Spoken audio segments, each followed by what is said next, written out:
No sirens were blaring. No transmissions of emergencies.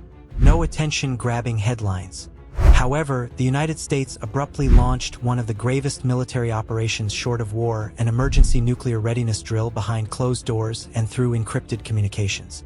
The purpose of these drills is not to reassure the general people. When decision-makers worry that time itself could become the enemy, they are there.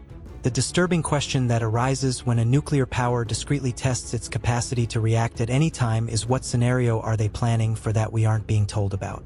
The deeper we go, the more unpleasant this gets. So stay with me.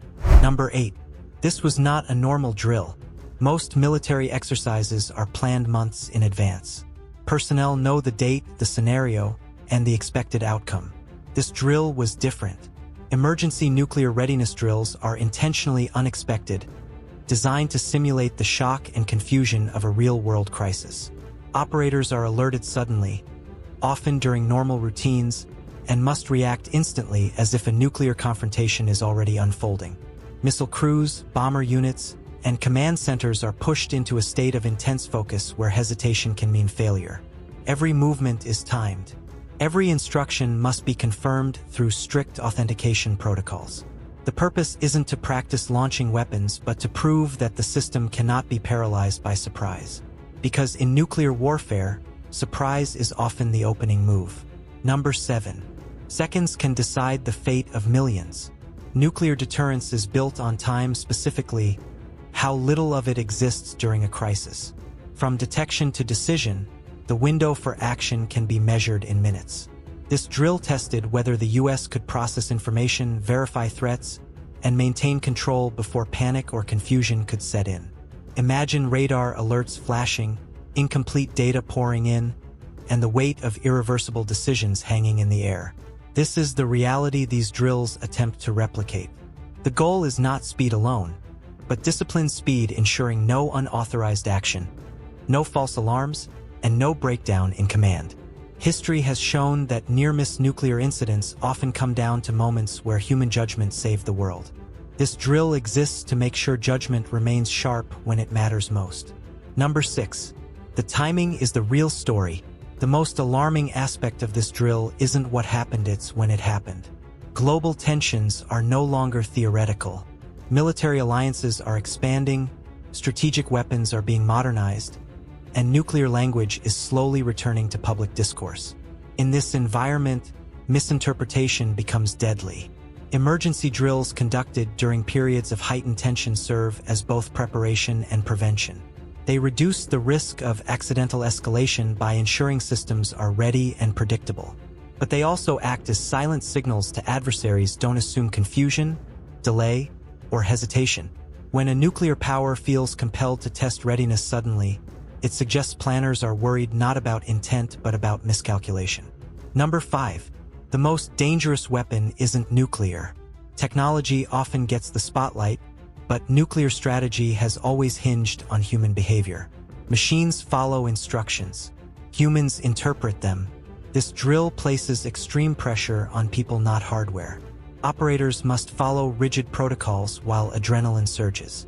Commanders must remain calm while incomplete information floods in. History is filled with moments when nuclear catastrophe was avoided by individuals who hesitated when machines said, "Launch." Emergency readiness drills aim to replicate that stress in a controlled environment. They train people to pause, verify, and think clearly when every instinct says to rush. Because in nuclear warfare, a single misjudgment could end civilization. Number 4. Silence is part of the strategy. The fact that so little was revealed about this drill is among its most striking features. No big announcements. Weapons are not visible to cameras. That is a deliberate quiet.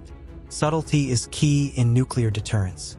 The U.S. prevents panic by carrying out the drill in silence, but it nevertheless conveys a message to those who are attentively observing.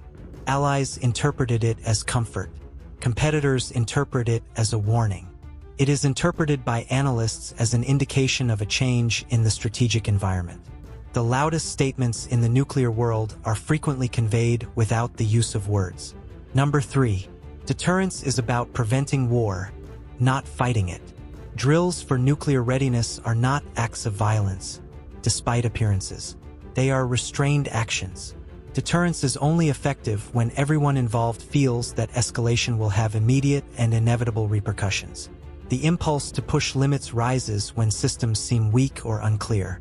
The perception that nuclear forces are still strictly regulated, fully functional, and disciplined is reinforced by this exercise. It lessens ambiguity, which is the most hazardous element of any nuclear conflict. Ironically, the likelihood that nuclear weapons will ever be used decreases with a nuclear power's level of readiness. Number 2. The risk of misinterpretation. Misinterpretation, not attack, is one of the most sinister threats to nuclear strategy. Other countries use satellites, radar systems, and intelligence networks to keep a careful eye on a nuclear power's emergency readiness drill. If misinterpreted, a conflict prevention exercise may seem like training for a first strike. These activities therefore tread a fine line between alarm and reassuring. Strategic forces need to seem prepared, but not menacing. This aspect gives the exercise a chilling undertone because it tests not just American preparedness, but also the ability of the world's nuclear powers to accurately read one another's signals before an error becomes irreparable. Number 1. What they don't tell us. The precise scenarios that were tested during this practice will never be made public. There's a reason those details are still classified.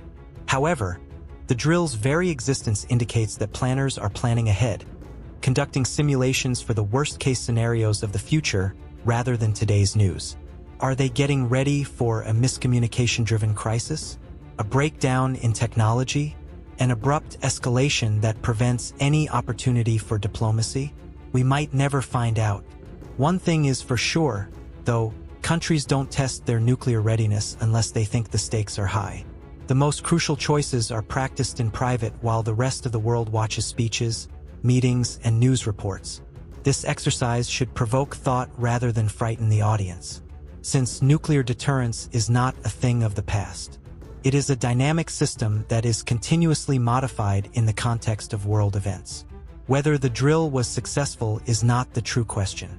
Why planners thought it was necessary now is the true question.